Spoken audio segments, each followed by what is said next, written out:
நம்முடைய ஆண்டவர் இயேசு கிறிஸ்துவின் கடவுளும் பிதாவுமானவர் ஸ்தோத்திரிக்கக்கூடியவர். இயேசு கிறிஸ்து மரித்தொழுந்து எழுந்ததினாலே ஜீவனுள்ள தன்னம்பிக்கையை உண்டாகும்படி அவர் தமது மிகுந்த இரக்கத்தின்படியே நம்மை மறுபடியும் ஜெனிப்பித்தார். வானங்களை ஊடுருவி சென்ற தேவகுமாரனாகிய இயேசு என்னும் மகா பிரதான ஆசிரியர் நமக்கு இருக்கிறபடியினாலே நாம் பண்ணியிருக்கிற அறிக்கையை உறுதியாய் பற்றி கொண்டிருக்க கடவோம். ஆதலால் நம் இரக்கத்தை பெறவும் சமயம் சகாயம் அருளும் கிருபையாக கண்டடையும் தைரியமாக கிருபாசன தண்டையில் சேர கடவோம். பிதாவே, தர்மையான காலை நேரத்திற்காக நாம் நன்றியோடு உண்மையாக துதிக்கின்றோம். உயிர்த்தெழுந்த ஆண்டவர் என்னோடு கூட இருக்கின்றார்கள் என்ற ஒரே விசுவாசத்தோடு கூட ஆண்டவரே உம்மை தேடி நாங்கள் வந்து இருக்கின்றோம். தேவனுடைய பிரசன்னம் ஆண்டவரே இந்த உயிர்த்தெழுந்த பண்டிகையின் ஆராதனையிலே தொடர்ந்து எங்களோடு காணப்பட இதன் மூலமாக தேவன் என்னோடு கூட இருக்கு என்பதை விசுவாசித்து உண்மையிலே மகிழ்ந்து நாங்கள் என்றைக்கும் உண்மை மேன்மை பாராட்ட ஆண்டவரே பிதாவாகிய தேவன் குமாரனாகிய இயேசு கிறிஸ்து தூய ஆவியாக தேவன் தாமே எங்களோடு கூட இருந்து எங்களை ஆசீர்வதித்து ஆராதனை முழுக்க எங்களோடு கூட இருந்து எங்களை வழிநடத்த வேண்டுமாய் ஜெபிக்கின்றோம். ஆமென்.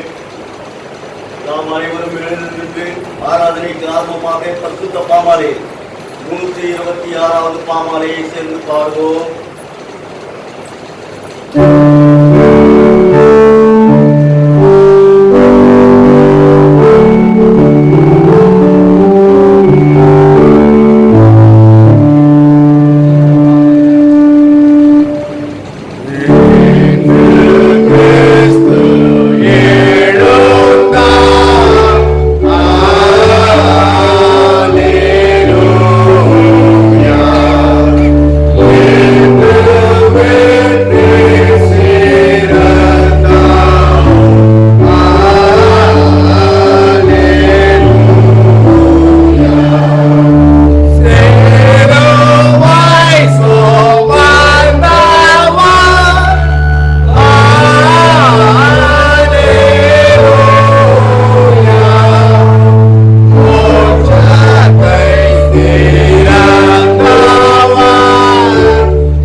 பிதாவாகிய கடவுளாலும் கர்த்தராகிய இயேசு கிறிஸ்துவினாலும் உங்களுக்கு கிருபையும் சமாதானமும் உண்டாவதாக.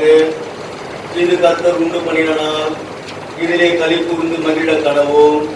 கடவுள் ஒளியாயிருக்கிறார். அவரில் எவ்வளவேனும் இருள் இல்லை.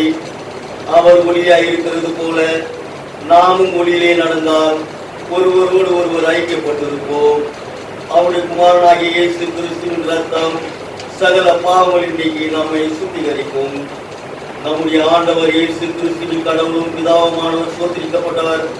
இயேசு கிறிஸ்து மரித்தோரிலிருந்து எழுந்ததினாலே ஜீவனுள்ள நன்மை உண்டாயிருக்கும்படி அவர் தமது மிகுந்த இரக்கத்தின்படியே நம்மை மறுபடியும் ஜெனிப்பித்தார். முதலும் இறுதியுமானவர் நானே, ஜீவனுள்ளவரும் மரித்து போனவரும் நானே. இதோ என்றென்றைக்கும் ஜீவனுள்ளவராயிருக்கிறேன். நானே மரணத்திற்கும் பாதாளத்திற்கும் உரிய திருவுகோலை உடையவன். ஆண்டவரே, எங்கள் உதடுகளை திறந்தருளும். பிதாவுக்கும் குமாரனுக்கும் பரிசுத்த ஆவிக்கும் மகிமை உண்டாவதாக. ஆதியிலும் இப்பொழுதும் எப்பொழுதும் சதா காலங்களிலும் மகிமை உண்டாவதாக. ஏக கடவுளை போற்றுவோம். சேனைகளின் கடவுளாகிய கர்த்தரே, நீர் பரிசுத்தர் பரிசுத்தர் பரிசுத்தர். வானமும் பூமியோடு மகிமையால் நிறைந்திருக்கின்றன. உன்னதத்திலே ஓசன்னா. கர்த்தர் நாமத்தினாலே வந்தவருமானவர் ஸ்தோத்திரிக்கப்பட்டவர். உன்னதத்திலே ஓசன்னா.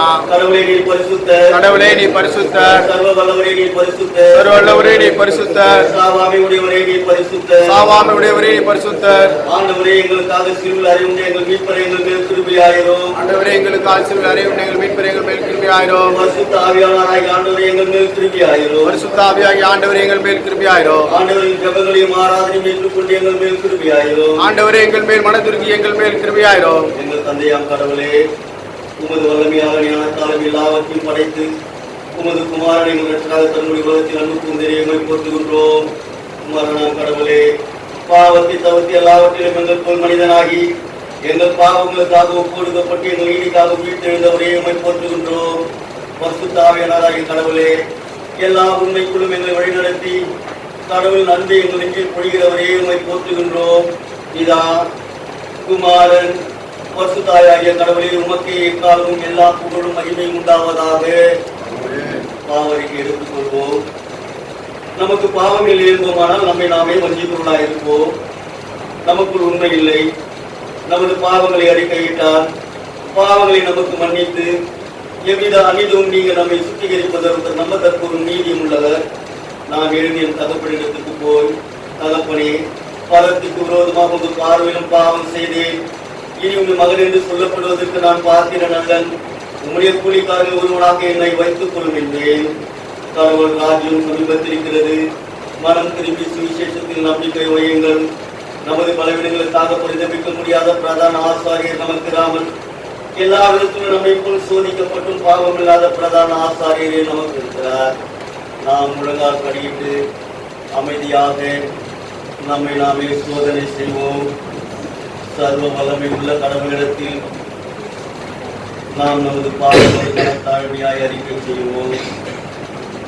அனைவரும் சேர்ந்து சொல்லுவோம்.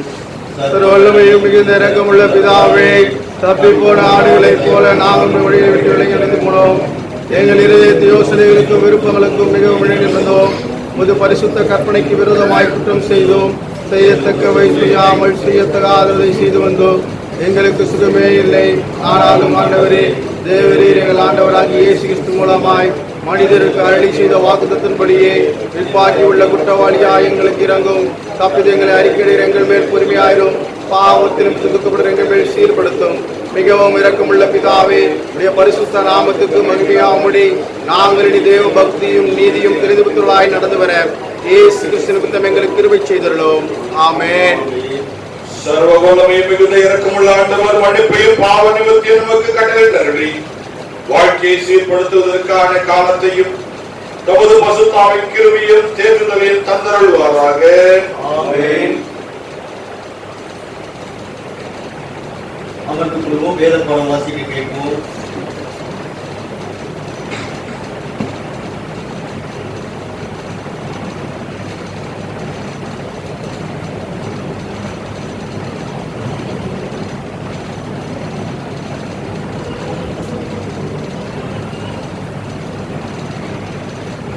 வாசிக்க வேண்டிய முதலாம் வேறுபாடும் யாத்திராகமம் 14ஆம் அதிகாரம் வசனங்கள் 5 முதல் 31 வரை.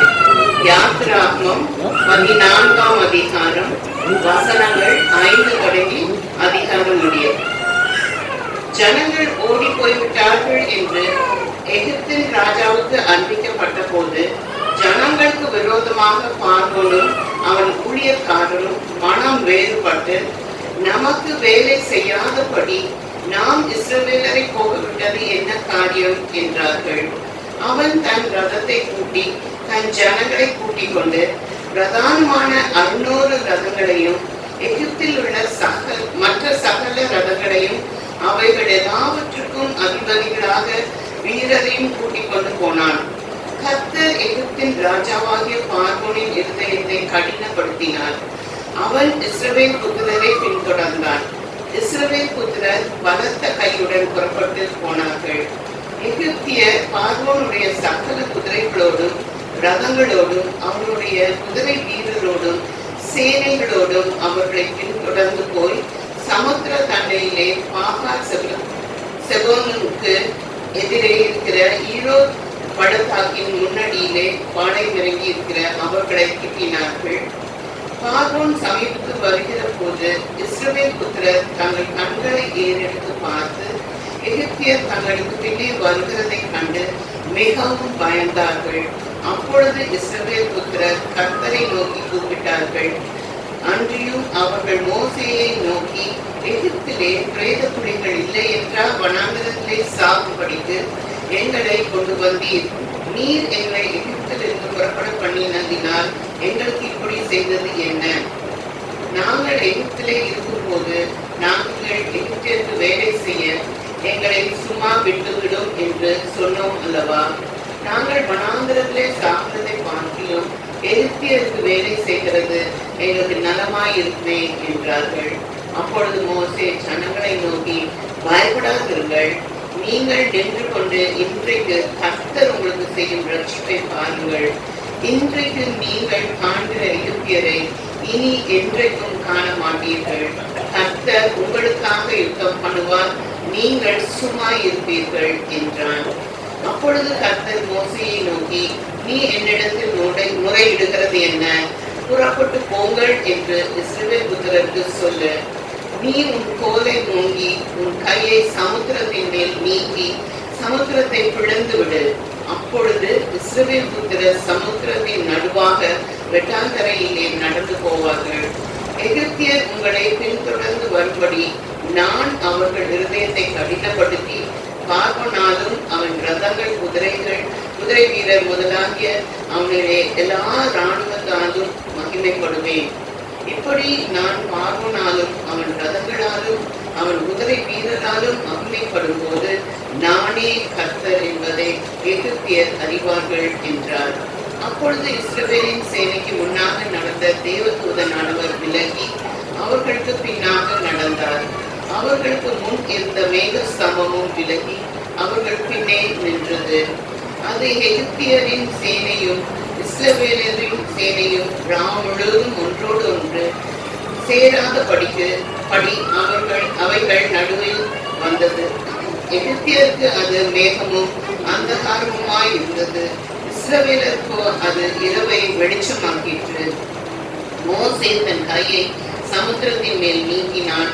அப்பொழுது கர்த்தர் ராம் முழுவதும் பலத்த கீழ் காற்றினால் சமுத்திரம் ஒதுங்கும்படி செய்து அதை வறண்டு போக பண்ணினார்.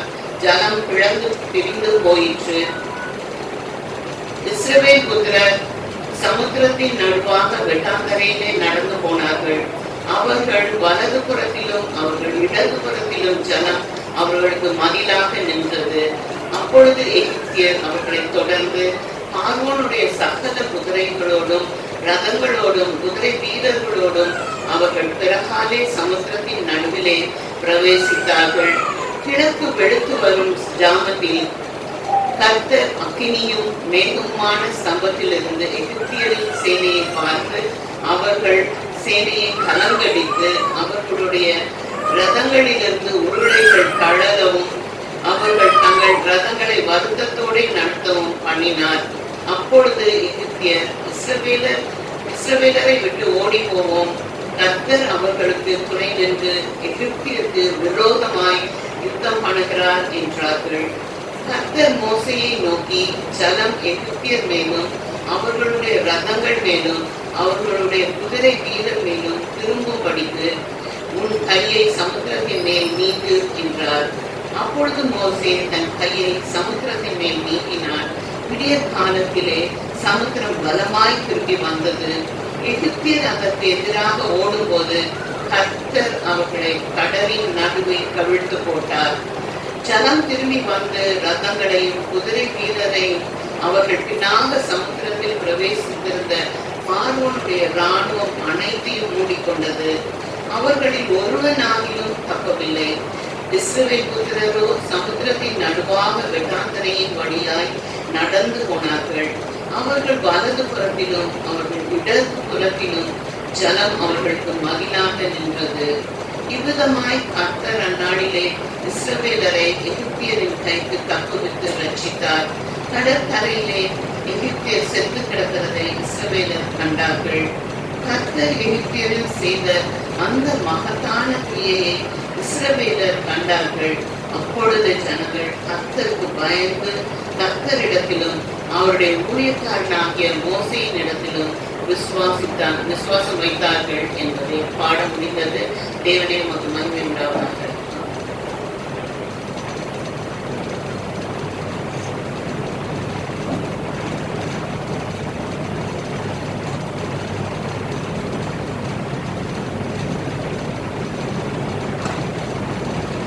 வாசிக்கும்படியாக கொடுக்கப்பட்ட 2வது வேத பாடம் கொலோசேயர் 3வது அதிகாரம் 1 முதல் 11 வசனங்கள். கொலோசேயர் 3:1 முதல் 11 வரை. நீங்கள் கிறிஸ்துவுடன் கூட எழுந்ததுண்டானால் கிறிஸ்து தேவனுடைய வலது பாரிசத்தில் வீற்றிருக்கும் இடத்திலுள்ள மேலானவைகளை தேடுங்கள். பூமியில் உள்ளவைகளை அல்ல, மேலானவைகளையே நாடுங்கள். ஏனென்றால் நீங்கள் மரித்தீர்கள், உங்கள் ஜீவன் கிறிஸ்துவுடனே தேவனுக்குள் மறைந்திருக்கிறது. நம்முடைய ஜீவனாகிய கிறிஸ்து வெளிப்படும் போது நீங்களும் அவரோட கூட மகிமையிலே வெளிப்படுவீர்கள். ஆகையால் விபசாரம், அசுத்தம், மோகம், துரிச்சை, விக்கிரகாராதனையான பொருளாசை ஆகிய இவைகளை பூமியில் உண்டு பண்ணுகிற உங்கள் அவயவங்களை அழித்து போடுங்கள்.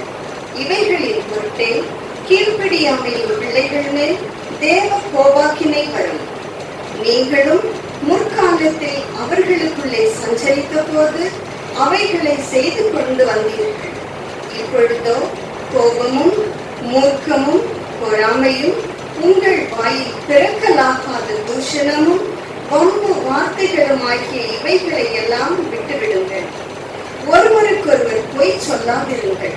பழைய மனுஷனையும் அவன் செய்கைகளையும் களைந்து போட்டு தன்னை சிருஷ்டித்தவருடைய சாயலுக்குப்பாய் பூரண அறிவடையும்படி புதிதாக்கப்பட்ட புதிய மனுஷனை தரித்துக் கொண்டிருக்கிறீர்களே.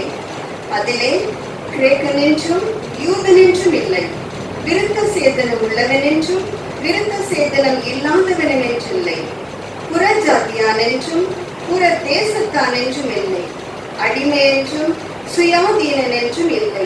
கிறிஸ்துவே எல்லாரிலும் எல்லாமுமாய் இருக்கிறார். பாட முடிந்தது. கிறிஸ்துவே உமக்கே மகிமை உண்டாவதாக.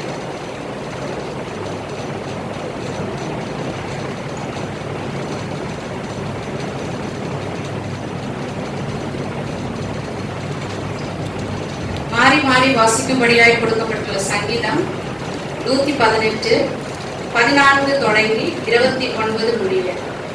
118 14 29 முடிய. கர்த்தர் என் பலனும் என் கீதமுமானவர், அவர் எனக்கு ரட்சிப்புமானவர்.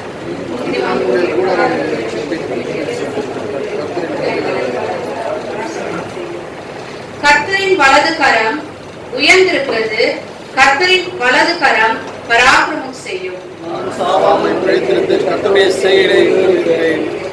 கர்த்தர் என்னை வெகுவாய் தண்டித்தும் என்னை சாவுக்கு ஒப்புக் கொடுக்கவில்லை.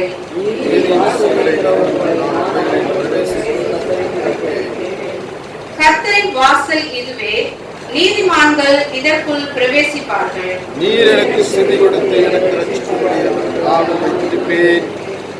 வீடு கட்டுகிறவர்கள் ஆகாதென்று தள்ளின கல்லே மூளைக்கு தலைக்கல்லாயிற்று. அது கர்த்தராலே ஆயிற்று, அதனுடைய கண்களுக்கு ஆச்சரியமாயிருக்கிறது. இது கர்த்தர் உண்டு பண்ணின நாள், இதிலே களி கூர்ந்து மகிழ கடவோம். கர்த்தாவே ரட்சியும், கர்த்தாவே காயத்தை வாய்க்கும். கர்த்தருடைய நாமத்தினாலே வருகிறவர் ஸ்தோத்திரிக்கப்பட்டவர். கர்த்தருடைய ஆலயத்திலிருந்து உங்களை ஆசீர்வதிக்கிறோம். கர்த்தர் நம்மை பிரகாசிக்கிற தேவனாயிருக்கிறார். பண்டிகை பலியை கொண்டு போய் பலிபீடத்தின் கொம்புகளில் கயிறுகளால் நீர் என் தேவன், நான் உம்மை துதிப்பேன். நீர் என் தேவன், நான் உம்மை உயர்த்துவேன். கர்த்தரை துதியுங்கள், அவர் நல்லவர், கிருபை என்றும் உள்ளது. வாசிக்கும்படியாய் கொடுக்கப்பட்டுள்ள 3ஆம் வேத பாடம் வாசித்து முடிந்தாயிற்று. பிதாவுக்கும் குமாரனுக்கும் பரிசுத்த ஆவிக்கும் மகிமை உண்டாவதாக. ஆதியிலும் இப்பொழுதும் எப்பொழுதும் சதா காலங்களில் மகிமை உண்டாவதாக.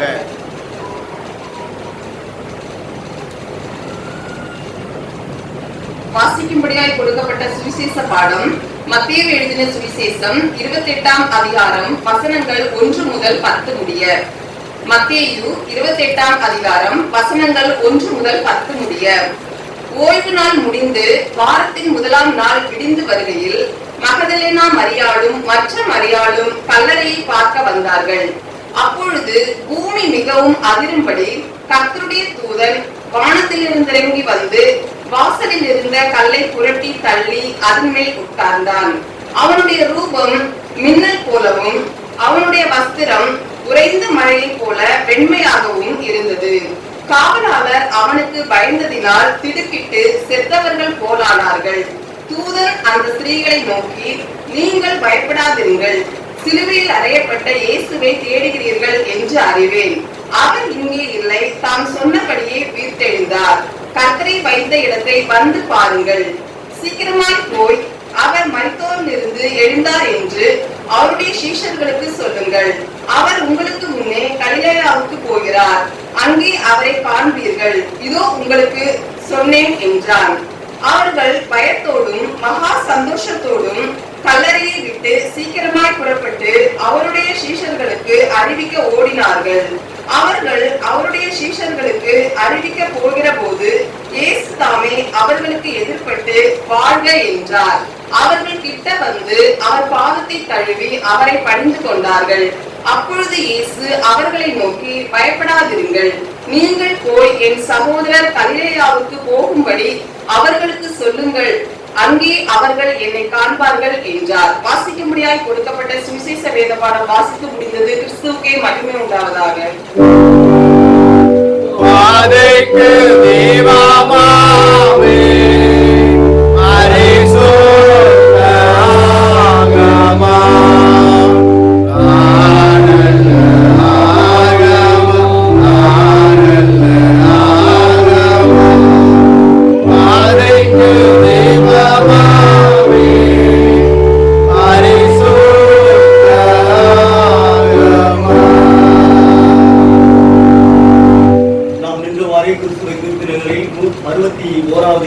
சேர்ந்து பாடுவோம். பின்னாளில் இயேசுநாதர்.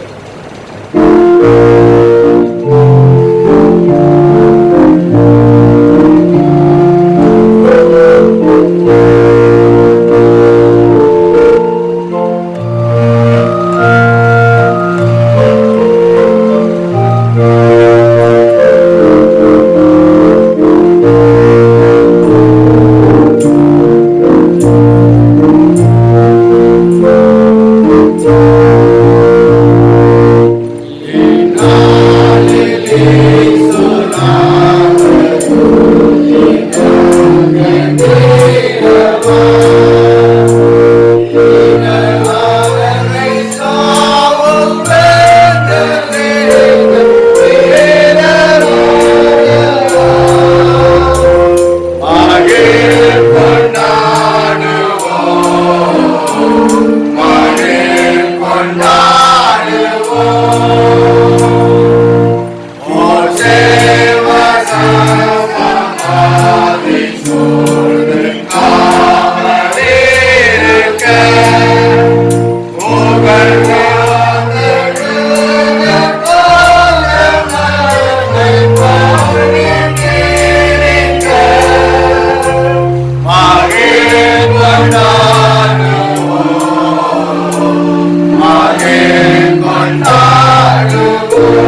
சிறப்பாக அவருடைய வந்திருப்பவர் தந்தை அவர்கள் ஐயா அவர்களை திருச்சபையின் சார்பாக வருகிறவர்கள் நான் வரவேற்கின்றோம்.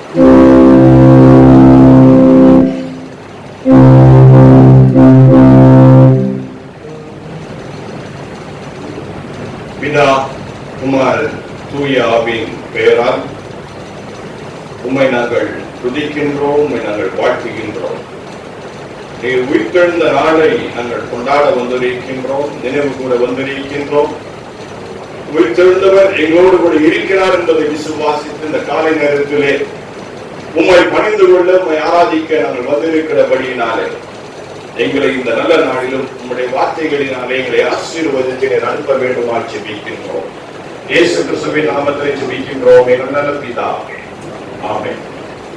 உயிர்த்தெழுந்த ஆண்டவரின் பெயரால் உங்கள் யாவரையும் நான் வாழ்த்துகின்றேன். Happy Easter. சொன்ன பிற்பாடு தான் கொஞ்சம் தமிழ்ல சொன்ன தெரியல. Happy Easter. கொஞ்ச நேரத்துக்கு முன்னாடி ஒரு பாட்டு பாடினீங்க. என்ன பாட்டு பாடினீங்க? எல்லாம் அந்த டிவியை பார்த்துக்கிட்டு மானிட்டர் பார்த்துக்கிட்டு அழகாக பாட்டு பாடினீங்க. என்ன பாட்டு பாடினீங்க?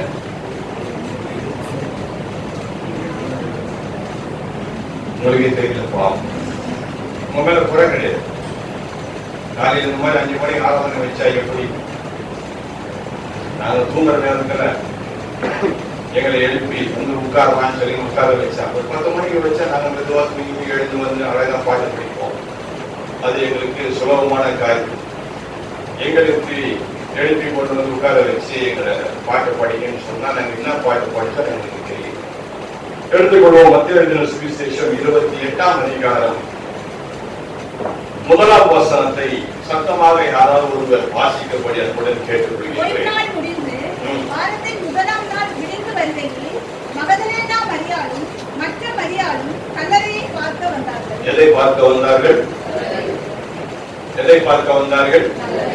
நீங்க எதை பார்க்க வந்திருக்கிறீங்க?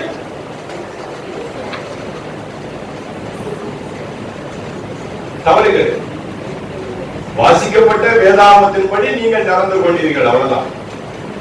கல்லறையை பார்க்க போகும்போது நாங்க எப்படிங்க மகிழ்ச்சியா போக முடியும்? ஆனா பாட்டு படிக்கும் போது மட்டும் என்ன படிச்சோம்? நான் மட்டும்தான் செஞ்சு பாடிட்டு இருந்தேன். எல்லா முகத்தையும் அப்படியே பார்த்தேன். யாராவது முகத்துல கொஞ்சம் புன்னகை இருக்குமான்னு பார்த்தேன். இந்த மாதிரி தவறு இல்லை. கல்லறையை பார்க்க வந்திருக்கின்றீர்கள். கல்லறையில் இருந்து யாராவது சிரிப்பாங்க? கல்லறையை பார்த்து யாராவது சிரிப்பாங்க? உங்களோடு இந்த காலை நேரத்தில் இருப்பது குறித்து மிகுந்த மகிழ்ச்சி அடைகின்றேன். என்னை இந்த மீண்டும் இந்த ஆலயத்தை வரும்படியாக விரும்பி வேண்டி கேட்டுக்கொண்ட அருமையான ஐயா அவர்களுக்கு என்னுடைய மனமார்ந்த நன்றியையும் நான் தெரிவித்துக் கொள்கின்றேன். உங்களுடைய அருமையான ஆயர் அவர்கள், ஐயா நீங்க எப்படியாவது இந்த ஆலயத்துக்கு போயிடுங்க, அவர் ரொம்ப விடமாற்றாரு என்ன அப்படின்னு சொல்லி என்னை இந்த ஆலயத்திற்கு அனுப்பினார்கள். ஏன் என்ன விடமாற்றான்னு தெரியல. நான் அவர்கிட்ட சொல்லிட்டேன், என்னை பற்றி தெரியல, நான் ரொம்ப பிடிச்சவன் நானு அப்படின்னு சொல்லித்தான் வந்தேன். நான் நினைக்கிறேன் 2020ஆம் வருடத்துல புதிய வருடத்தின் செய்தியை இங்க நான் கொடுத்துட்டு போனேன். அதுக்கு பிற்பாடு இப்பதான் நான் பார்க்கிறேன். நடுவில் லாக்டவுன் ஆயிடுச்சு. நான் வந்தோட லாக்டவுன் ஆயிடுச்சு. இப்ப வந்துட்டு போது என்ன ஆக போதும்? எது என்னாலும் ஆண்டவர் நம்மோடு கூட இருக்கின்றார். அதுதான் உண்மை. அந்த விசுவாசம் நமக்கு இருந்தாலே போதும். லாக்டவுன் ஆனதுனால உலகம் முழுக்க நான் போயிட்டேன். அது ஒரு பெரிய ஆசீர்வாதம். உலகம் முழுக்க நான் போயிட்டேன். நான் அதை எப்பொழுதும் சந்தோஷப்படுவேன். ஆண்டவர் ஒரு தடையை வச்சாருன்னா அதுல ஒரு ஆசீர்வாதம் நமக்கு இருக்கு. அதான் உண்மை. எப்பொழுதும் ஆண்டவர் நமக்கு தடை வராது, தடை வருதுன்னு சொல்லி பயப்பட வேண்டியது இல்லை. தடை வந்துச்சுன்னா அதுல ஒரு ஆசீர்வாதம். அப்படிதான் எடுத்துக்கொள்ள வேண்டும்.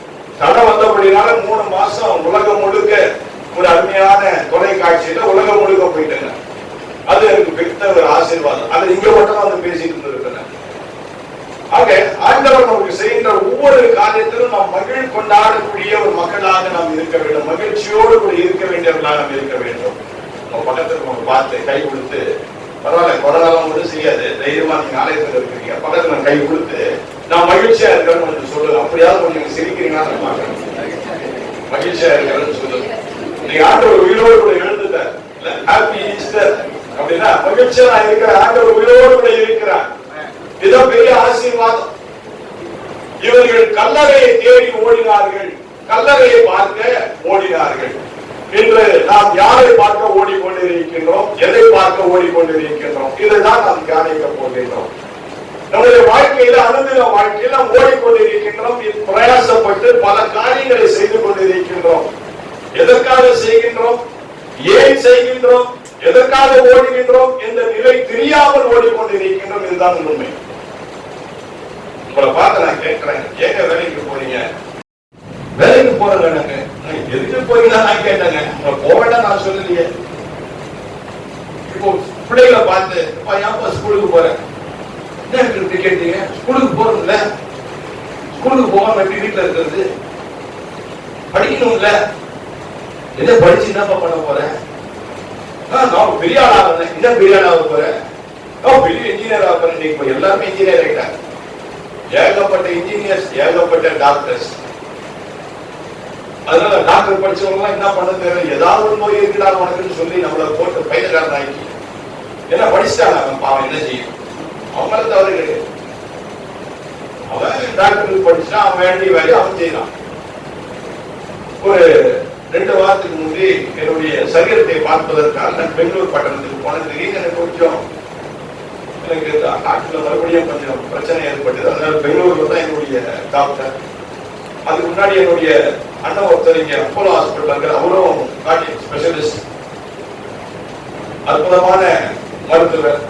அவர் சொல்லிட்டாரு, நீ அப்போலோக்கு வந்து நீ ஏன் பெங்களூர்லாம் போற, நீ வந்துருப்பா அப்படின்னா. சரி, காலையிலே 8 மணிக்கெல்லாம் அங்க போய் நின்று பார்த்தா அவருடைய அப்போலோல அவருடைய கேபின் பூட்டி இருந்தது.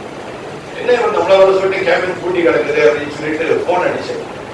போன் அடிச்சோன்னே, நீ எல்லா டெஸ்டும் முடிச்சது, நான் 9 மணிக்கு வருவேன். இப்ப எனக்கு ஆர்டர் பிரச்சனை. இவர் எத்தனை மணிக்கு வருவாரு? 9 மணிக்கு. 1 மணி நேரம் அதுக்காக காத்து. என் மனைவி பார்த்து சொன்னேன், இப்படி ஒரு டாக்டரை பார்ப்பதை காட்டியும் வீட்டுக்கு போய் நிம்மதியா சாப்பிடலாம். எதுக்கு இந்த பிரச்சனை, வா போ அப்படின்னு சொல்லிட்டு வீட்டுக்கு வந்தது. என் வீட்டுல உள்ளவங்க பயந்து போய், இல்ல கட்டாயம் போனோம் டாக்டர் பெங்களூருக்கு அழைச்சிட்டு போனாங்க. அங்க போன டாக்டர் போனாரு, என்ன இந்த ட்ரெட்மில் இருக்கு இல்லையா, ட்ரெட்மில் தெரியுமா? ட்ரெட்மில் என்னன்னு அதுல ஓட விட்டாங்க. நல்லா ஓடிக்கிட்டே இருந்தேன். கொஞ்சம் வேகமா வேகமா வேகமா வேகமா கடைசி பயங்கர வேகமா விட்டாங்க. என் வயசு எவ்வளவு ஓடும் அவ்வளவு ஓட முடியும். என்ன போட்டு கடைசி வேகமா ஓட விட்டு கடைசி 2 நிமிஷம் ஓட முடியல. மூச்சு வாங்குது, வேர்த்து போட்டுது. நிறுத்துங்க நிறுத்துங்க நிறுத்துங்க நிறுத்துங்க, ஓட முடியல அப்படின்னு பின்னாடி டாக்டர் சொன்னாரு, நிறுத்து அவரை. அப்ப இவருக்கு ஏதோ பிரச்சனை. எங்க என்னால ஓட முடியறதுக்கு ஏதாவது பிரச்சனை வந்துருமா? நல்லா சிந்திச்சு பார்க்கணுங்க.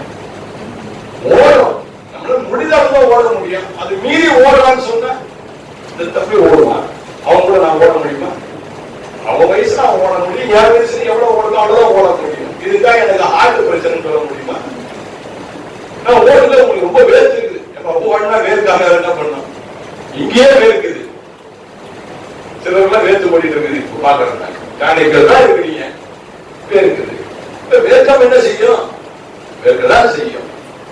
இதுக்கு டாக்டர்கிட்ட போய் சொல்லிதான் உங்களுக்கு தெரியணுமா? இது இப்படிதான் நாம் ஓடிக்கொண்டிருக்கின்றோம். நம்ம வாழ்க்கையில எதுக்கு ஓடுறோம், ஏன் ஓடுறோம் தெரியாத நிலையில ஓடிக்கொண்டிருக்கின்றோம்.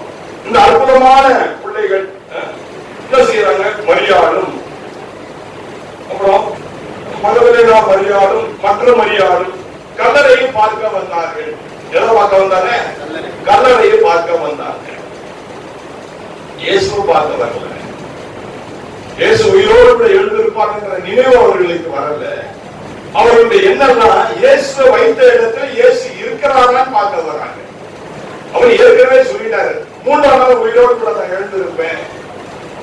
இன்னைக்கு அடையக்கூடிய எண்ணங்கள் என்னன்னா, ஆனா இயேசு உயிரோடு கூட எழுந்தாலும் எழுதாம போயிட்ட, நீ ஈஸ்டருங்க நான் காலைல 5 மணிக்கு ஆராதனை போட்டோம், அவ்வளவுதான். தம்பி ஏன் வந்த அப்படி தம்பியை பார்த்து கேட்டா, நீங்க ஈஸ்டர் பண்டிகை அதை வந்து யாரா சொன்னது? அப்பா அம்மா சொன்னாங்க ஈஸ்டர். போன வாரம் அறிவிப்பு கொடுத்தாங்க ஈஸ்டர் பண்டிகை நான் வந்து. ஈஸ்டர்னா என்ன? ஆனா உயிர்த்தெழுந்த ஆண்டவர் என்ன?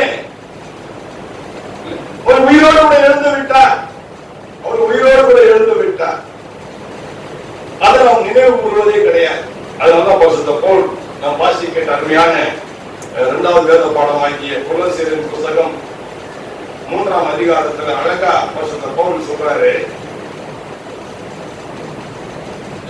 3ஆம் வசனத்தை வாசிங்க சத்தமா. ஏனென்றால் நீங்கள் மரித்தீர்கள், உங்கள் ஜீவன் கிறிஸ்துவுடனே தேவனுக்குள் மறைந்திருக்கிறது. ஆமா, உங்களுடைய ஜீவன் கிறிஸ்துவுக்குள் மறைந்திருக்கின்றது.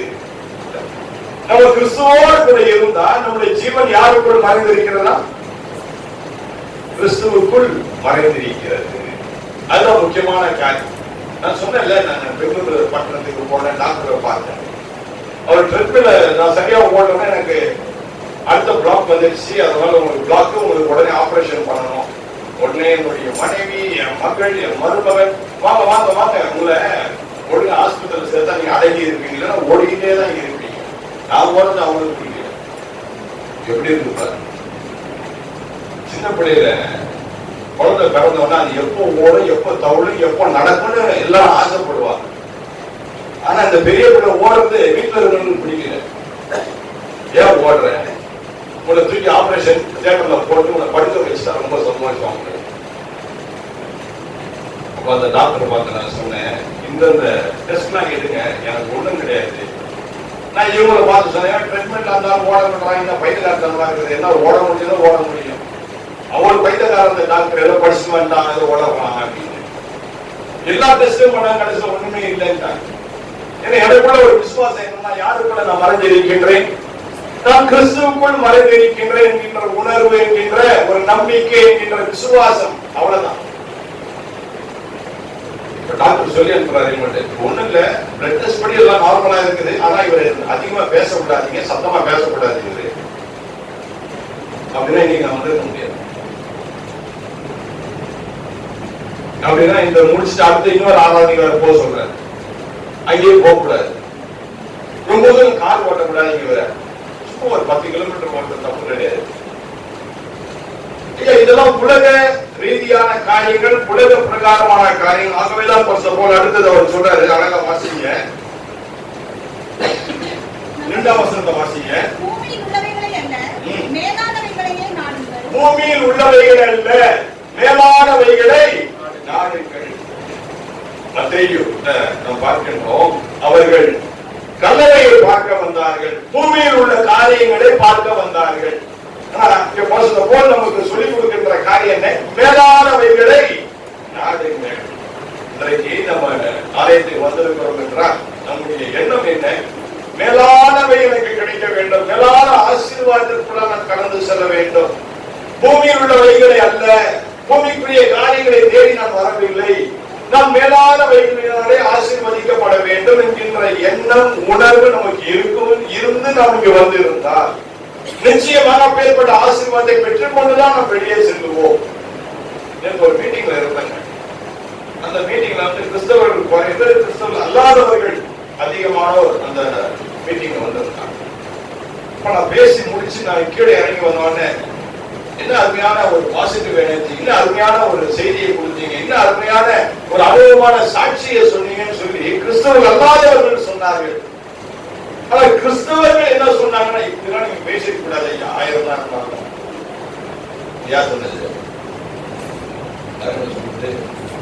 காரணம் அவங்களுக்குள்ள கிறிஸ்தவனுடைய ஜீவன் இல்லை.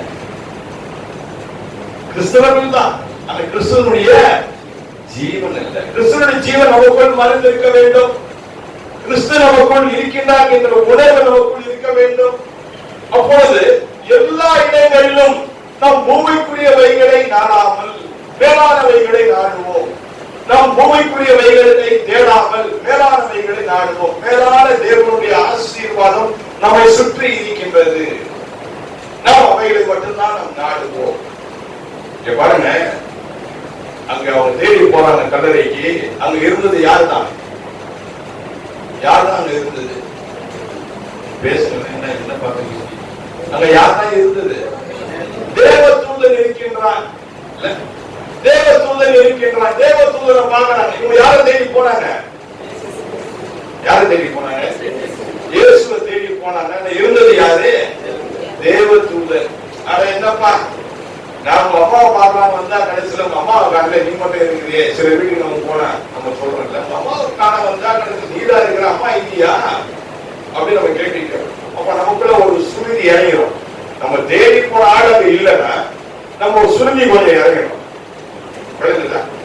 நாம எதை தேடி போறோமோ அது இல்லைன்னா அதை பெற்றுக்கொள்ள நம்மள முடியாத காரணத்தினாலே நமக்கு ஒரு பயம் கலந்த ஒரு வேதனை நமக்கு உண்டாகும். நீங்க அழகா மாஸ்க் எல்லாம் போட்டுருக்கீங்க, போடணும்.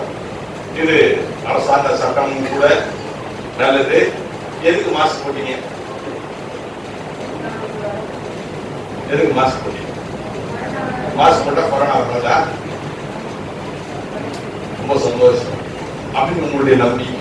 அவ்வளவு வேற ஒன்றும் இல்லை அப்படின்னு உங்களுடைய நம்பிக்கை. கொரோனா காலத்துல நான் போகாத இடமே கிடையாது. எல்லாம் லாக்டவுன். என் கால் மட்டும் போயிட்டு இருக்கோம் ரோட்ல. ஓடி வந்து பழக்கம் போலீஸ் இன்ஸ்பெக்டர், என்ன பாட்டு போறேன், என்ன விஷயம், எங்க போறேன்? இப்ப நான் போகிறேன், நான் இருக்கிறத செத்துருவானே, அதுதான் நான் போறேன். எங்க போறேன்? ஒருத்தர் சாப்பிடான்னு கேள்விப்பட்டு அதுதான் போறேன். உயிரோடு இருப்பது புதுவிதமா இருக்குது. அவங்க யாரும் வந்து பாவம் கஷ்டப்படலாம், சாப்பாடு இல்லை, அவங்க சாப்பாடு கொடுக்குறது. என் வண்டியை திறந்து பாருங்க, பின்னாடி அரிசி மூட்டை இருக்குது. எப்ப என் வண்டியில அரிசி மூட்டை ஒரு 4 மூட்டை வந்துகிட்டே இருந்தது பாருங்க. அது ஒரு பெரிய ஆசீர்வாதம். கொரோனா காலத்துல லாக்டவுன் நீங்க எப்படி பாக்குறீங்க? இவருக்கு மட்டும் எப்படி அரிசி மூட்டை வந்துச்சு 4 மூட்டை? நமக்கு அரிசி கூட வாங்க கடையில் இல்லை, ஆனா இவருக்கு மட்டும் எப்படி வந்துச்சு? இதுதான் பெரிய ஆசீர்வாதம். லாக்டவுன் பீரியட்ல லட்சமா வந்துச்சு என் அக்கௌண்ட்ல. இப்போ 1000 கூட வர மாட்டேங்குது. அப்ப எப்போ லாக்டவுன் வரும் நான் காத்துட்டு இருக்கிறேன். ஏன்னா என்ன வரப்போகுது? என்னங்க வரும்? உங்களுக்கு மனசே இருக்காது. இவருக்கு மட்டும் லட்சம் வரும், எனக்கு மட்டும் வராது.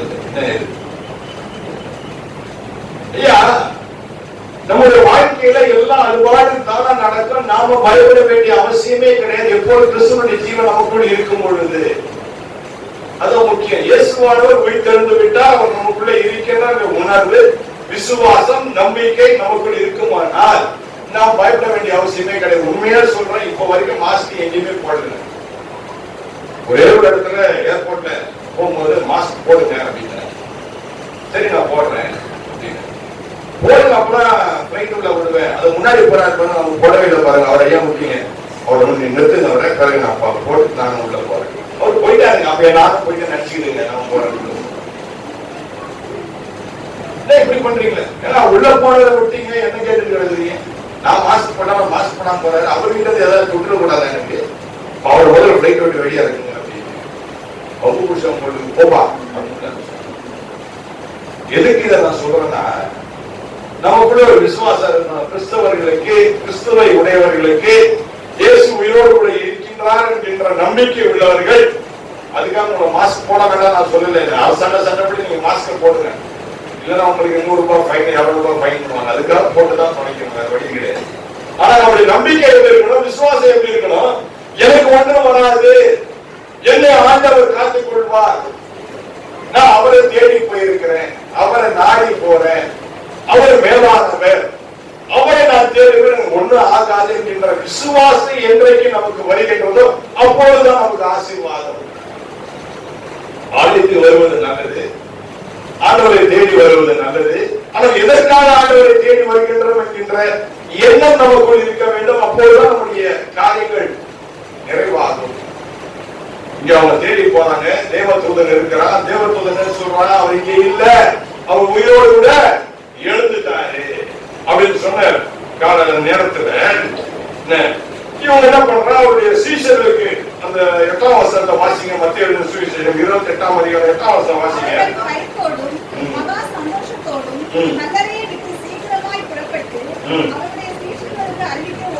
இது ஒரு 2 முக்கியமான காரியம் நடக்குது பாருங்க. அவர்கள் பயத்தோடும், அடுத்து என்ன பண்ணுது? எப்படிங்க பயம் வரும்போது எப்படிங்க சந்தோஷம் வரும்? கொஞ்சம் சொன்னா அப்படி பாருங்க. பயம் வந்துருச்சு, எப்படி சந்தோஷம் வரும்? இந்த ஜெயண்ட் வீல்ல சுத்தி இருக்கீங்களா? நீங்களா ஜெயண்ட் வீல்ல சுத்தி இருக்கீங்களா? ஒருவேளை இப்போ சுத்தா சின்ன வயசுல சுத்தி இருக்கீங்களா? ஜெயண்ட் வீல்ல, பெரிய ஜெயண்ட் வீல். இந்த ஜெயண்ட் வீல்ல ஏறி உட்கார்ந்து ரொம்ப சந்தோஷமா இருக்கும் நமக்கு. இப்ப நான் என்ன பண்ண போறேன்? ஜெயண்ட் வீல்ல சுத்த போறேன் அப்படின்னு சொல்லி அழகா ஏறி உட்கார்ந்தோம். இந்த ஜெயண்ட் வீல் என்ன பண்ண, கொஞ்சம் கொஞ்சமா மேல போகும்.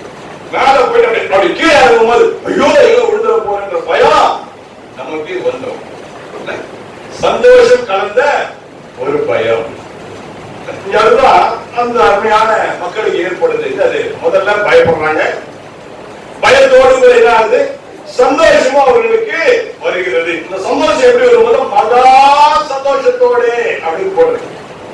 மகா சந்தோஷத்தோடு கூட இப்ப ஓடி போறாங்க, எங்க ஓடி போறாங்க, சீஷர்களுக்கு அறிவிக்க போறாங்க.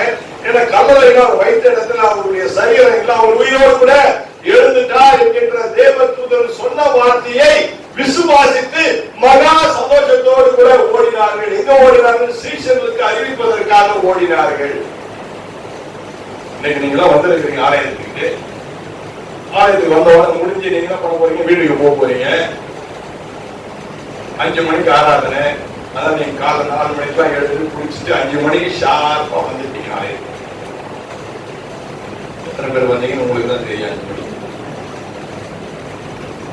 நான் இங்க வர்றதுக்கு 3 மணிக்கெல்லாம் என்ன எழுப்பி விட்டேன். வேணே என் காது கிட்ட வந்து அலாரம் வைக்கிறேன். அப்பதான் எழுந்திருப்பேன். என்ன இங்க ஒரு அலாரம் சத்தம் கேட்குது. நான் யோசிச்சு திருப்பி பட்டு பாக்குறேன். அப்புறம் தான் எனக்கு ரோடு ஈஸ்டர்ல ஆலயத்துக்கு போட்டு அதான் பக்கத்துல அலாரம் ஆகிக்குது அப்படின்னு எழுந்து. ஏன்னா படுத்தது 12 மணி, எழுந்தது 3 மணி. அப்ப எவ்வளவு நேரம் நான் தூங்கி இருக்கிறேன்?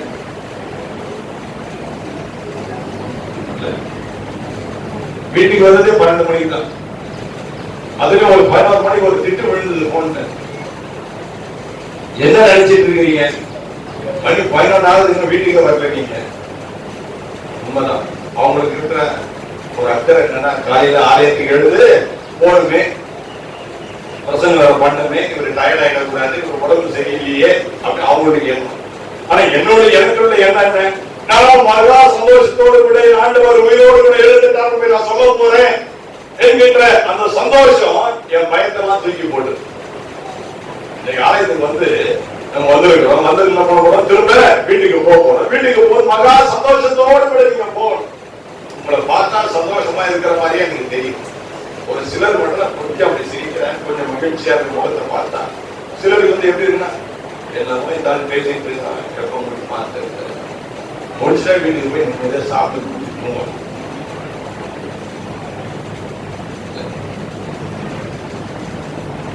தூங்கிக் கொண்டுதான் நம்ம இருக்கின்றோம். கல்லறையின் வாழ்க்கை, இந்த கல்லறையில போட்டிருப்பாங்க ரெஸ்ட் இன். Rest in. அவர் எப்பதான் தூங்க முடியும்?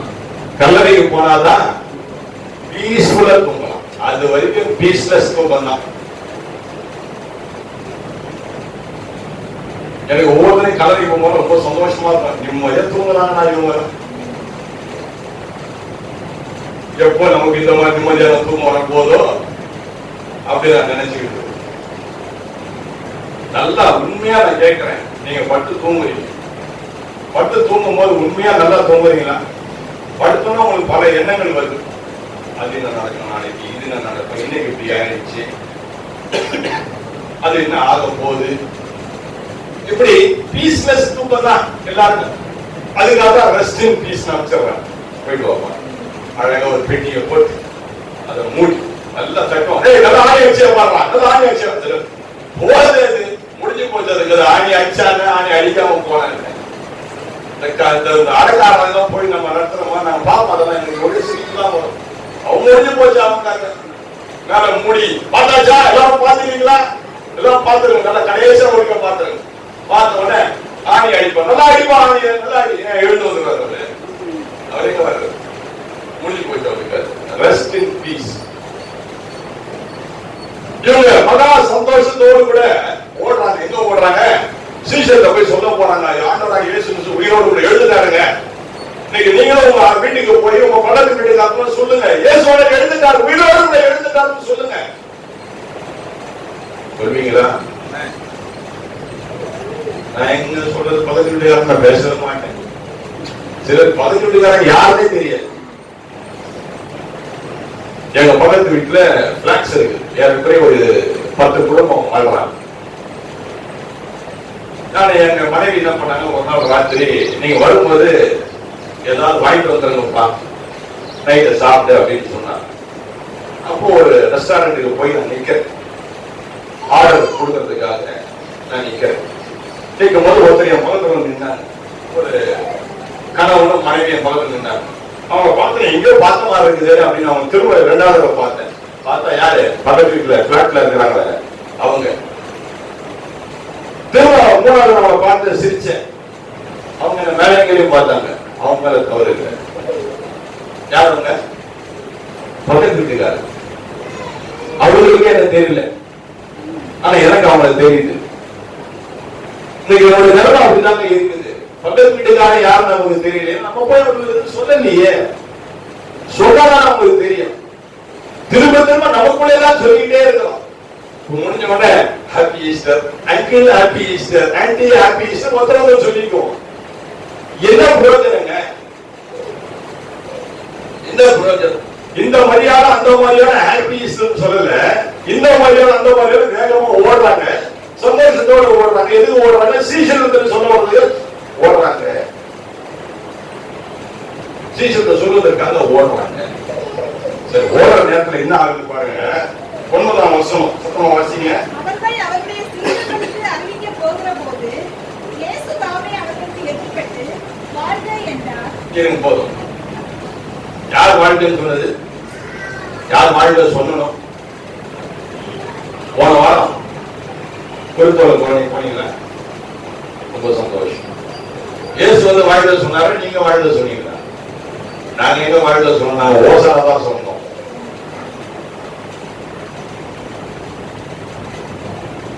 நீங்க என்ன பண்ணிருக்கணும்?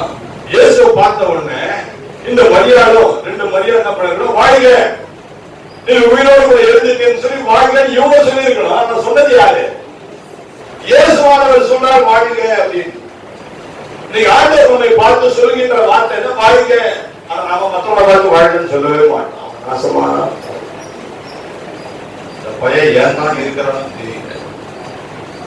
நாசமா இது நம்முடைய வாயில வர மாதிரி. ஆண்டவருடைய வாயில வர வார்த்தை என்ன? வாழ்க, நீ நல்லா இருப்பா.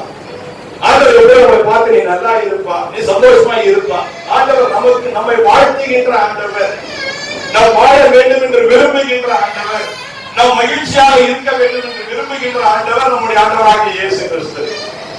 நம்ம எப்பொழுதும் பார்த்து வாழ்க என்று சொல்லக்கூடிய அருமையான ஒரு உயிருள்ள ஆண்டவரை நாம் ஆராய்த்துக் கொண்டிருக்கின்றோம். அப்படின்னா அவர் எவ்வளவு நல்லவர் இல்ல, எவ்வளவு நல்லவர். என்கிட்ட அடிக்கடி சொல்லுவாங்க, நான் சுவிசேஷனா இருந்த காலத்துல, இப்ப இல்ல, சுவிசேஷனா இருந்த காலத்துல சொல்லுவாங்க, கடிந்து நீ பிரசங்கம் பண்ணாத, கடிந்து பிரசங்கம் பண்ணா யாரும் உனக்கு காணிக்கை தர மாட்டாங்க. அவங்க எப்படி பிரசங்கம் பண்ணணும்? கர்த்தருடைய ஆசீர்வதிப்பார், கர்த்தருடைய ஆசீர்வதிப்பார், கர்த்தருடைய ஆசீர்வதிப்பார், நீ பிரசங்கம் பண்ண உனக்கு காணிக்கை நிறைய வரும் அப்படின்னா. அப்ப நானும் யோசிச்சு பார்த்தேன், இப்படி ஒரு காரியம் இருக்குதோ, ஏன் நம்ம செய்து பார்க்க கூடாது அப்படின்னு சொல்லிட்டு நான் போற இடமெல்லாம் ஆண்டவருடைய ஆசீர்வதிப்பார், ஆண்டவருடைய ஆசீர்வதிப்பார், ஆண்டவர் நிலத்தை ஆசீர்வதிப்பார், உன் கையில் பிரயாசத்தை ஆசீர்வதிப்பார், உன்னை மேன்மையாக வைப்பார், உன்னை கீழே தள்ள மாட்டார், நீ மேல இருப்பேன். இதான் என் அட்ரஸ். கர்த்தர் கொண்ட பேசுறேன், எனக்கு காணிக்காக பேசிட்டு வந்துருவேன். வரும் பாருங்க, மணியாளலாம் வரும். நிறைய மணியாளர் வந்துச்சு. அப்ப என் தகப்பனார் கூப்பிட்டு கேட்டாங்க, டேய் நீ போனதெல்லாம் ஆசீர்வாதம் பேசுறதெல்லாம் இவ்வளவு மணியாளர் வருது அப்படின்னா, அது எப்படிப்பா நீங்க கண்டுபிடிச்சீங்க? ₹1 காணிக்க தர மாட்டாண்டா, நீ ஆசீர்வாதம் இல்லைன்னு சொன்னா. அத இதுல பிரசனத்துக்கு மாத்தி பாரு. அடுத்த பிரசனத்தை ஆரம்பிச்சேன். இது ஒரு 6 மாச காலம். அடுத்த 6 மாச காலம் நீ இதெல்லாம் செய்தா உனக்கு தண்டனை கிடைக்கும், நீ மேன்மையா இருக்க முடியாது, வாழ்க்கையை சீர்திருத்திக்கோ அப்படின்னு சொல்லி பிரசனம் பண்ண ஆரம்பிச்சேன். காணிக்கலாம் நினைச்சு நான் சொல்றது, நம்முடைய காணிக்கை எங்க போகுது? நம்முடைய காணிக்கை எங்க போகுது? எங்கேயோ சொல்றாரு, எங்கேயோ பேசுற, கொஞ்சம் டைவர்ட் ஆகி போகுது இவருடைய பிரசங்கம். இல்ல, ஆண்டவர் உண்மை வாழ்த்துகின்ற ஆண்டவர், நம் நல்லா இருக்கணும் விரும்புகின்ற ஆண்டவர், அதற்கான அருமையான ஒரு சபை ஆண்டவர் கொடுத்திருக்கின்றார். எவ்வளவு பேச்சு காலியா இருக்கு, ஈஸ்டருக்கு பேச்சு காலியா. மற்றவர்கள் அழைத்து கொண்டு வாங்க. இல்ல சிலர் ஊருக்கு போயிட்டாங்க, ஓட்டு போடுறதுல ஊருக்கு போயிட்டாங்க, அதனாலதான் இன்னைக்கு கொஞ்சம் காலியா இருக்குது. அப்படியா? ஆமான்றாரு. வரும்போது நான் சொல்றேன், கிறிஸ்துமஸ் அப்ப ஏன் காலியா இருந்தா ஊருக்கு போயிருக்கிறாங்க, நியூ இயருக்கு ஏன் காலியா இருந்தா ஊருக்கு போயிருக்கிறாங்க.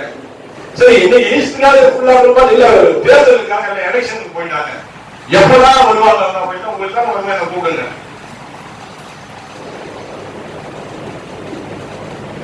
இல்ல, வாழ்த்துகின்ற ஆண்டவரை தேடி நாம் வருவோம், வாழ்த்துகின்ற ஆண்டவரை நாம் தேடி இருப்போம். அது நமக்கு மேலான ஆசீர்வாதமாக அது இருக்கும்.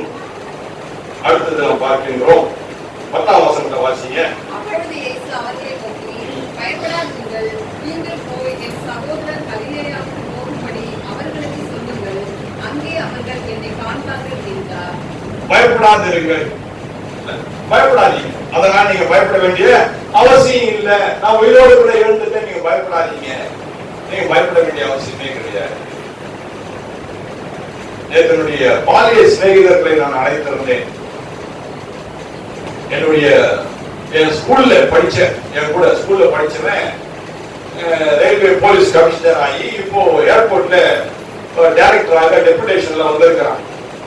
அவனை நேற்று என்னுடைய மீட்டிங்க்கு நான் அழைத்து நீதான் தலைமை தாங்கணும் அப்படின்னு. அவனுக்கு ஒரே சந்தோஷம். நம்மள கூப்பிடுறாங்க, சின்ன வயசுல ஃப்ரெண்டு.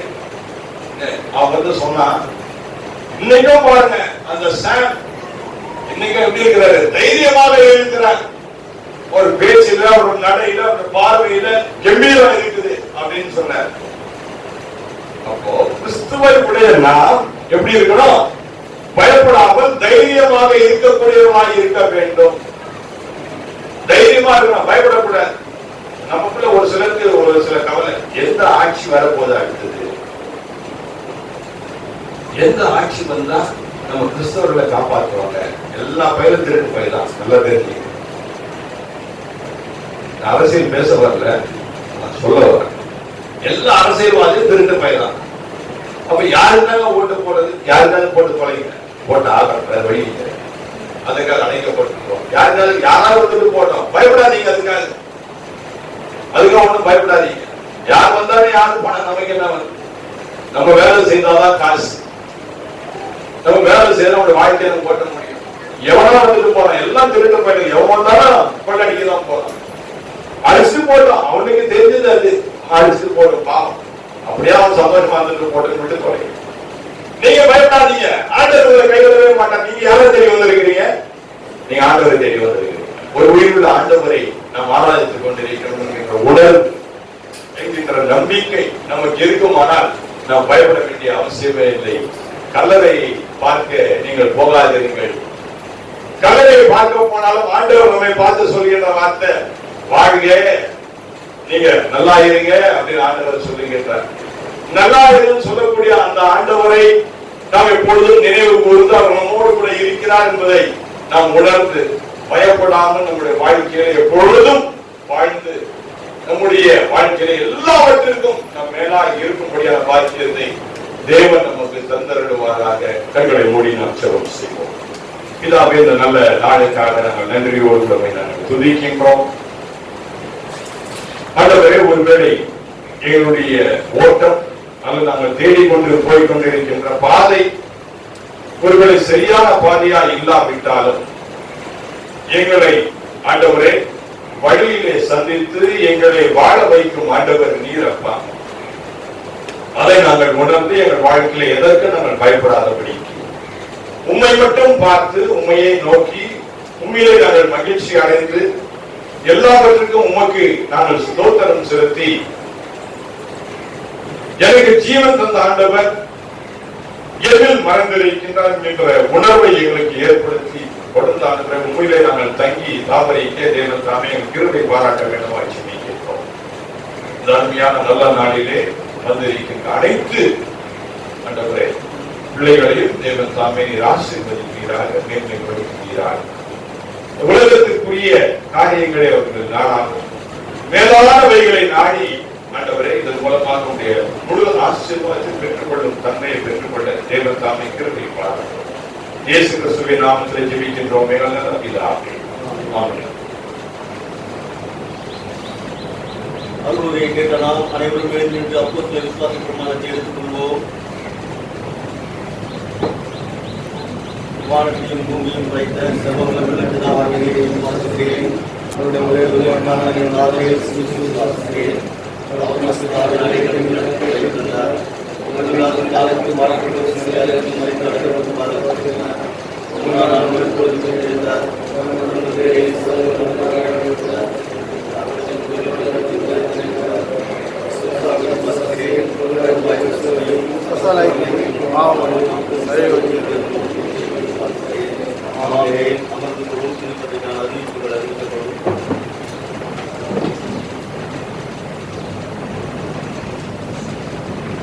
கர்த்தருடைய பரிசுத்த நாமத்துக்கு மகிமை உண்டாவதாக. உயிர்த்தெழுந்த நாள் என்று ஆராதனை நடத்தி ஒழுங்கு செய்து கொடுத்த பிஷப் ஐயா அவர்கள் திருச்சபை சார்பில் நன்றியும் ஸ்தோத்திரங்களை ஏறெடுக்கிறேன். சென்ற வார ஞாயிறு ஆராதனை காணிக்கை 2810 ரூபாய், ஸ்தோத்திர காணிக்கை 500 ரூபாய், கட்டிட நிதி 10,150 ரூபாய், சந்தா 2,950 ரூபாய், ஏழவர்கள் 110 ரூபாய், மொத்தம் 16,520 ரூபாய் இவர்களுக்கு செலுத்தப்பட்டுள்ளது. திருச்சபை முடிந்தவுடன் உங்களுக்கு டீ, தேநீர் மற்றும் கேக் வழங்கப்படும். விருது பெற்றுக் கொள்ள முடிந்தார்கள் கேட்டுக்கொள்கிறது. ஒரு சில அறிவிப்புகள் மாற்றமாக எழுப்பி விரும்புகின்றேன். உயிர்த்தெழுந்த திருநாளை முன்னிட்டு மீண்டுமாய் ஒரு முறை வருகை தந்த தந்தை அவர்களை குறிப்பாக நான் வாழ்த்துகின்றேன், வரவேற்கின்றேன். குறிப்பாக நம்முடைய ஆலயத்தை நீங்கள் பார்த்திருப்பீர்கள். இரவு சரியாக ஒரு 11 மணி இருக்கும். இந்த அலங்காரங்கள் செய்து முடிக்கப்பட்டது. அதற்காக பெரும் முயற்சி எடுத்துக்கொண்ட நம்முடைய சேகர குழு தலைவர் திருவாளர் சிந்தனை அவர்களுக்கு திருச்சபையின் சார்பாக வாழ்த்துகின்றேன். அவரோடு இணைந்து செய்த அந்த திருச்சபை அங்கத்தினர்களுக்கு நான் நன்றியை தெரிவித்துக் கொள்கின்றேன். இதற்காக தாராளமாக நன்கொடை கொடுத்த திருச்சபை அங்கத்தினர்களுக்கு நான் நன்றியை தெரிவித்துக் கொள்ள கடமைப்பட்டிருக்கின்றேன். இந்த வாரம் தங்களுடைய பிறந்த நாளை கொண்டாடுவோர் 5ஆம் தேதி அண்ணா, 5ஆம் தேதி mister P Simpson, mister George Gnanaseelar, 6ஆம் தேதி மிஸ்டர் எஸ்ஹெச் ரத்னம் ஸ்டீஃபனோ, 8ஆம் தேதி மாஸ்டர் கே பெனின் ஜெஃபர்சன், 11ஆம் தேதி மாஸ்டர் கே கெவின் பிறந்த நாளை கொண்டாடுபவர்களை திருச்சபையின் சார்பாக வாழ்த்துகிறோம்.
ஒருவேளை இந்த நல்ல நாளிலும் ஆலயத்திற்கு வர முடியாத காரணத்தினால் இருந்தாலும் இந்த பிள்ளைகளை நாங்கள் நினைவு கூறுகின்றோம்.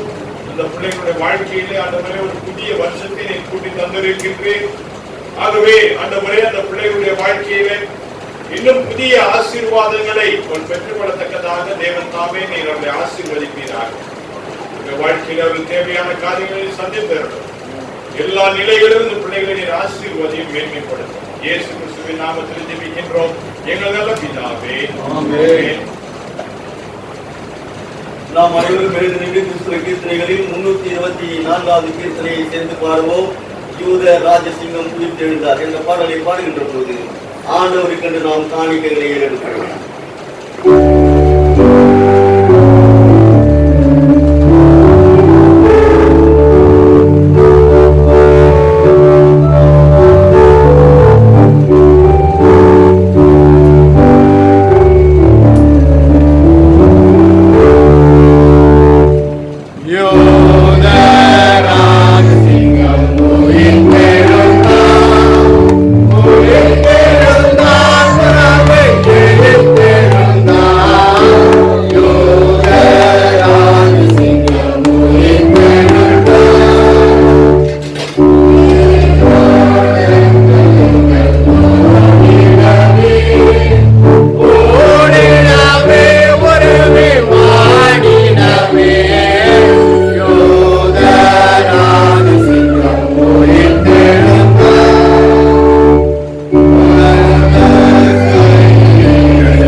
உயிரோடு கூட எழுந்த எங்கள் நல்லவரே, மகா கிருபை நிறைந்தவரே, நீர் எங்களை ஆசீர்வதித்ததன் காரணமாக ஒரு சொற்ப காணிக்கையை உமக்கு முன்பதாக நாங்கள் படைத்திருக்கின்றோம்.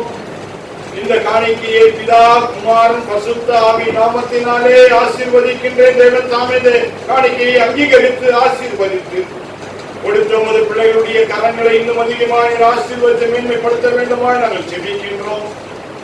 விசேஷமாக இந்த ஆலயத்திற்கு வந்த உமது பிள்ளைகள் ஒவ்வொருவரையும் தேவன் தாமே நீர் ஆசீர்வதிக்க வேண்டுமாய் செபிக்கின்றேன். இந்த காலை நேரத்தில் ஆண்டவரே, உமது பிள்ளைகள் உம்மை தேடி வந்தார்கள். ஆகவே அந்த உணர்வோடு கூட தொடர்ந்து ஆண்டவரே, நம்முடைய வாழ்க்கையிலே இயேசுவானவர் என்னோடு கூட இருக்கின்றார், உயிருள்ள ஆண்டவராய் இருக்கின்றார். ஆகவே நான் பயப்பட தேவையில்லை. அவர் என்னை வாழ்த்துகின்ற ஆண்டவர், நான் பலமாய் இருக்க வேண்டும் என்று விரும்புகின்ற ஆண்டவர். ஆகவே அவருக்குள்ளே ஜீவன் இருப்பதினாலே அந்த ஜீவனோடு கூட நான் தொடர்ந்து இந்த உலகத்தில் வாழ்ந்து அவரை பறைசாற்ற, அவரை மேன்மை பாராட்ட, அவரோடு கூட தங்கி இருக்க தேவனே கிருபை தாரும் என்று சொல்லி அருமையான பிள்ளைகள் நம்முடைய ஆசீர்வாதத்தை பொழிய வேண்டுமாய் ஜெபிக்கின்றோம். தொடர்ந்து ஆண்டவரே, இந்த சபையின் மூப்பர்கள், சபையின் ஆண்டவரே பணியாளர்கள், இந்த சபையின் ஊழியக்காரர்கள், இந்த சபையின் ஆயர் மற்றும் மதிப்பிற்குரிய அனைவரையும் தேவன் தாமே நீர் ஆசீர்வதித்து அவருடைய எல்லா தேவைகளையும் சந்தித்து இந்த சபையை ஆசீர்வதிக்க வேண்டுமாய் நாங்கள் செபிக்கின்றோம். தொடர்ந்து இந்த நாளும் வருகின்ற நாட்களிலும் ஆண்டவரே உண்மை நாங்கள் மேன்மை பாராட்டுவர்களாய் நாங்கள் இருக்கத்தக்கதாக தேவன் தாமே கிருபை பாராட்டும். உமக்கு எல்லா துதி கனம் மகிமையை நாங்கள் செலுத்துகின்றோம். மீட்பர் இயேசு கிறிஸ்துவின் நாமத்திலே ஜெபிக்கின்றோம் எங்கள் நல்ல பிதாவே. ஆமென். நமது ஆண்டவராகிய இயேசு கிறிஸ்துவின் கிருபையும் பிதாவாகிய தேவனுடைய அன்பும் பரிசுத்த ஆவியின் ஐக்கியமும் சமாதானமும் நம் அனைவரோடு கூட என்றும் இருப்பாராக.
என் ஆத்துமாவே கர்த்தரை ஸ்தோத்திரி. கர்த்தர் செய்த சகல உபகாரங்களை மறவாதே. ஆமென். கர்த்தர் உன்னோடு கூட இருப்பாராக. இருப்பாராக. சமாதானத்தோட போர் கடவோம்.